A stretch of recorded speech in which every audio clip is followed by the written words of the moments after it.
வணக்கம்.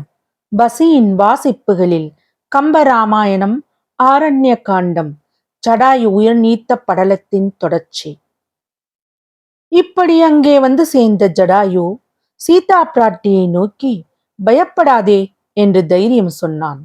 பின்பு ராவணன் அவளை தொடவில்லை என்பதை அறிந்து மகிழ்ந்தான். அதனால் சற்று முன் தன் நெஞ்சிலே மூண்டு பொங்கி எழுந்த உக்கிரமான கோபத்தை சிறிது அடக்கிக் கொண்டு மறுபடியும் ராவணனை பார்த்து சில வார்த்தைகளை சொல்லத் தொடங்கினான். நீ கெட்டுப் போனாய். உனது உறவினத்தாருடன் உனது வாழ்க்கை முழுவதையும் எரித்தொழுத்தாய். இப்படிப்பட்ட தகுதியில்லாத செயலை ஏன் செய்யத் தொடங்கினாய்? நீ இறந்தாய் என்றே எண்ணிக்கொண்டு ராமபிரானின் மனைவியான பதிவிரதையாகிய பிராட்டியை விட்டுச் செல்வாய். அப்படி விட்டுச் சென்றால் நீ இறக்க மாட்டாய். அறிவில்லாதவனே, நீ தவறு செய்து விட்டாய். பெரிய உலகத்து உயிர்களுக்கெல்லாம் தாய் போன்ற பிராட்டியை என்னவென்று மனதில் நினைத்துக் கொண்டாய்? ஆலோசனை இல்லாதவனே, இப்படி ராமர் விஷயத்தில் பேரபராதம் செய்த பின்பு உனக்கு துணையாக வருபவர்கள் யார்? உன் இனத்து அரக்கர்களை கொன்று யமனுக்கு புதுமை விருந்தளித்த ராமருடைய செயலை நீ அறியாயோ? அறிந்திருந்தால் உன் உயிர் போகும்படி நீ ராமர் விஷயத்தில் இப்படி பிழை செய்திருக்க மாட்டாய். உன்னை கொல்ல வரும் யானையின் மேல் மண்ணுண்டையை வீர நினைத்தாயோ? கொடிய விஷத்தை உண்ட பின்பு உயிர் வாழ்வதை காண்பாயோ? திரிமூர்த்திகளும் மற்றுமுள்ளோரும் ராமலட்சுமணரை கண்டபோது புலியை கண்ட மான்கள் போல ஆவியாரே என்று அவர்களை வெல்லும் வலிமை உடையவரோ? இப்பிறப்பில் நீ சுற்றத்தாருடன் அழிவதற்கு நீ இப்போது செய்யும் இந்த கொடிய செயல் ஒன்றே போதும். மறுபிறவியில் நரகத்தை அடைவதற்கும் போதும். ஆதலால் இச்செயலை நீ எப்பிறவிக்கு நன்மை தருவதாக நினைத்தாய்? ராமலட்சுமணர்கள் ஸ்ரீ மகாவிஷ்ணுவின் அம்சமானவராதலால் இவர்களை எந்த தேவர்களோடு சமமாக நினைப்பது? ஆலோசிப்பதற்கு முடியாத பைத்தியமானாய். ஆகவே நீ குற்றத்தை செய்தாய். சிவபெருமானின் கருணையினால் வரங்களும் மாய வித்தைகளும் ராம ரம்பையையும் வரையில்தான் வலிமையுடையன. ராமபானத்தின் முன்னவையெல்லாம் அழிந்துவிடும். சக்கரவர்த்தி திருமகன் வளைத்த வில்லுடன் நேரிலே வந்துவிட்டால் அவரால் உனக்கு ஏற்படும் தீங்கை உன்னால் தடுத்து நிறுத்த முடியாது. ஆகவே நானே பிராட்டியை அவர்களுடைய பர்ணசாலைக்கு கொண்டு போய் சேர்த்து விடுகிறேன். நீ விரைவாக ஓடி போய்விடு. ஜடாயு சொல்லியதை கேட்டவுடனே ராவணன் தனது கொடிய கண்களில் இருந்து நெருப்பு சிந்த கோபத்துடன் வாயை மடித்து கொண்டு, மேலே மேலே வார்த்தைகளை ஓட விடாதே. இப்பொழுது நீ சொல்கின்றவர்களை எனக்கு உடனே காட்டு. எதிர்த்து வருகிற கழுகே, என் அம்பால் உன் மார்பு முழுவதும் துளைப்பட்டு பெரிய புண்ணாக விரிந்து போகாதபடி நீ அப்பால் செல். காய்ந்த இரும்பு உட்கொண்ட நீர் ஒரு கால் மீண்டு வெளிப்பட்டாலும் படும். என்னிடத்தில் வந்த இந்த பெண் விடுபட்டு செல்ல மாட்டாள். இதனை அறிந்து கொள் என்றான். அதை கேட்ட சீதை முன்னிலும் இருமடங்கு அச்சப்பட்டு வருந்தினாள். அவள் வருத்தத்தை ஜடாயு அறிந்தான். அதனால் நெஞ்சிலே மிகுந்த இரக்கத்துடன் அவளை நோக்கி, தாயே, இந்த அரக்கனின் உடம்பு இப்பொழுதே என்னால் பல துண்டுகளாகும். நமது தலைவனான தசரத சக்கரவர்த்தியின் மைந்தர் வில்லை கையிலே ஏந்தி கொண்டு வரவில்லையே என்று வருந்தாதே. கண் கலங்கி தளராதே. இவனுடைய 10 தலைகளை கொண்டு இவனை வென்று வசப்படுத்தி கொண்டவை என்று சொன்ன 10 திக்குகளுக்கும் இப்பொழுதே நான் பலியாக கொடுப்பேன். அந்த காட்சியை பார் என்று சொன்னான். பின்பு உடனே தன் போரை தொடங்கினான் ஜடாயு. ராவணன் தலைவரிசைகளை கீழே தள்ளி தன் மூக்கினால் கொத்த நினைத்து ஜடாயு இடிமுழக்கம் உண்டாக தன் சிறகுகளை வீசி அடித்துக் கொண்டு விரைந்து வந்து முதலில் ராவனுடைய வீணை கொடியை பற்றி ஒடித்தான். அதனால் மகிழ்ச்சி அடைந்து தேவர்கள் தன்னை வாழ்த்தி கூறும் வாழ்த்துக்களை பெற்றான். ஒருபொழுதும் இப்படி தன் பெருமை கடாத ராவணன் தன் கண்கள் உருக்கிய அரக்கை போல் சிவக்க கோபத்தால் புருவத்தை நிறுத்தி கொண்டு உலகேழும் நடுங்கும் வண்ணம் பேரொளி படைத்த வீரச் சிரிப்புடனே கையில் வில்லை ஏந்தி வளைத்தான். அம்பை சராமாரியாக தொடுத்து அவன் மேல் எய்தான்.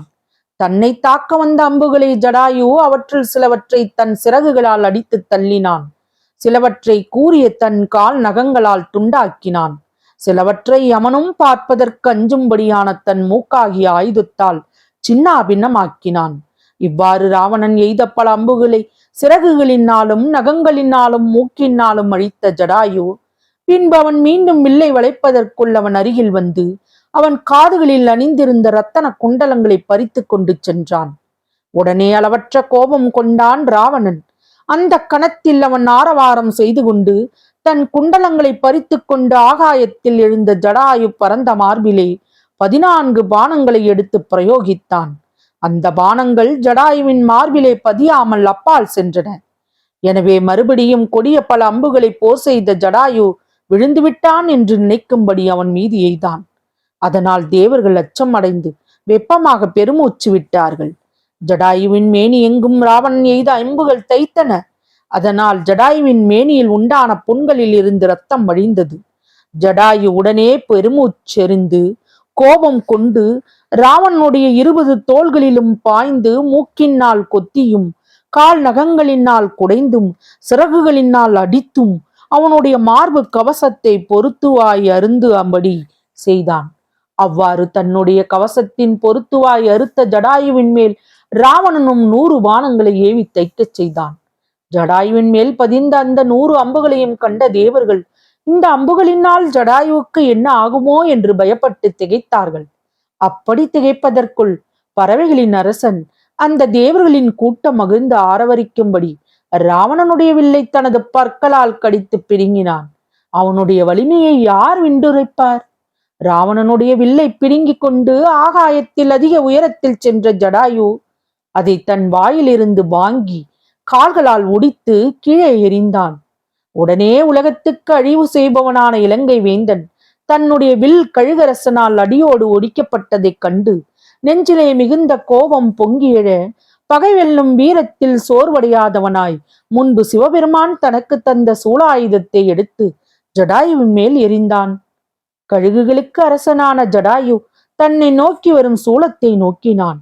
ராவணனை பார்த்து வினாடிக்குள் இவன் இச்சூலத்திற்கு எதிர் நிற்க வலிமையில்லாதவன் என்று எண்ணாதே, எனது வலிமையை பார் என்று சொல்லி 3 தலைகளை உடைய அந்த சூலத்தை தன்னுடைய மார்பின் மேல் ஏற்றுக்கொண்டான்.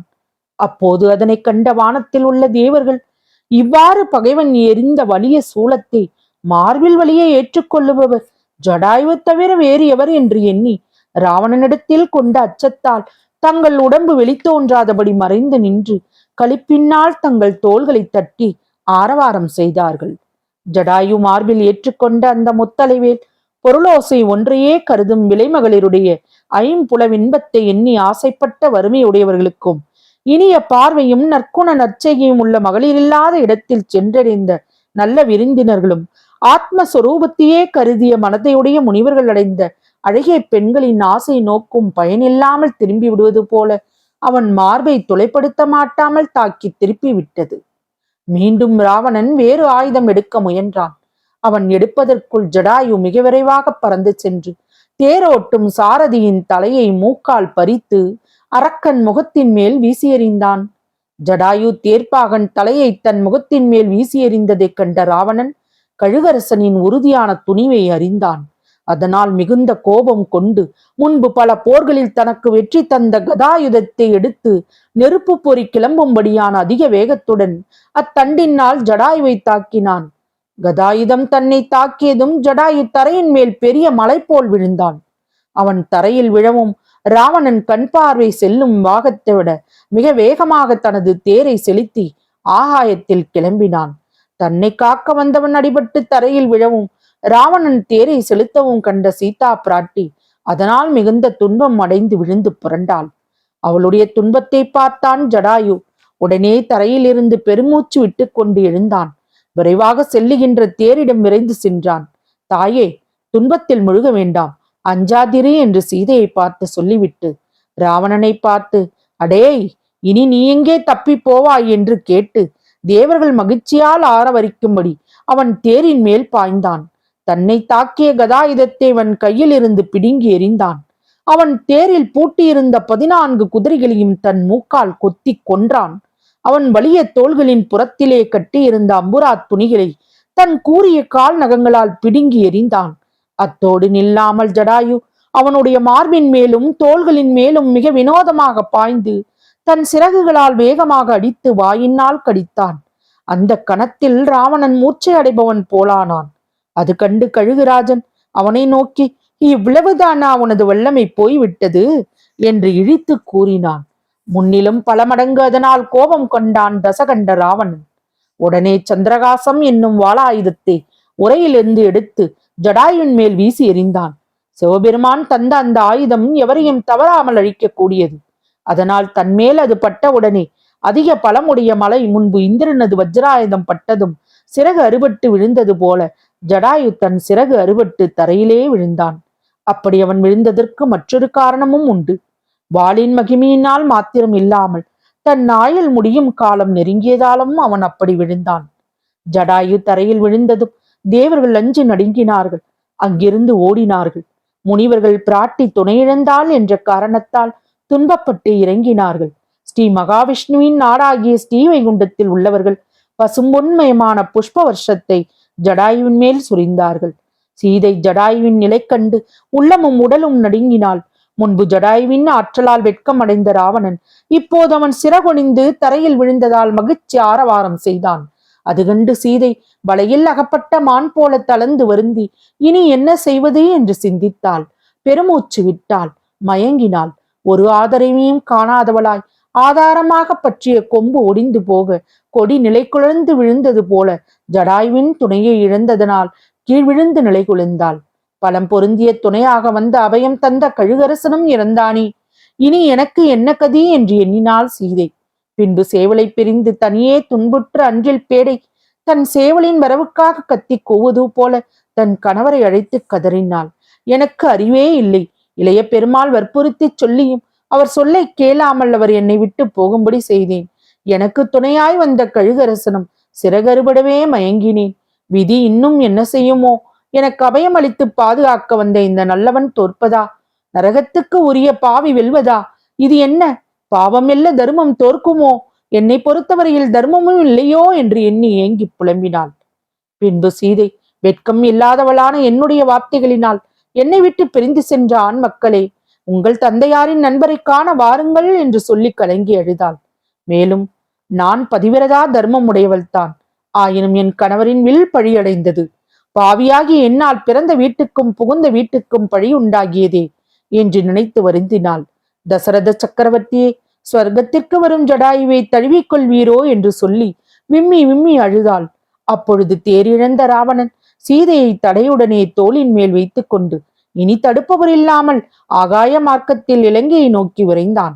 கொடியவன் ஆகாயத்தில் சென்ற வேகத்தால் கற்பின் வடிவான சீதை கண்ணும் மனமும் சுழல மூச்சித்து விழுந்தாள். தொடரும் பசியின் வாசிப்புகள் பிடித்திருக்கும் என்று நம்புகிறேன். எனக்கு சப்ஸ்கிரைப் செய்து லைக் செய்து ஷேர் செய்யவும். தங்களின் மேலான கருத்துக்களை கமெண்டில் பதிவிடவும். அதுவே எனக்கு உற்சாகமூட்டும். நன்றி.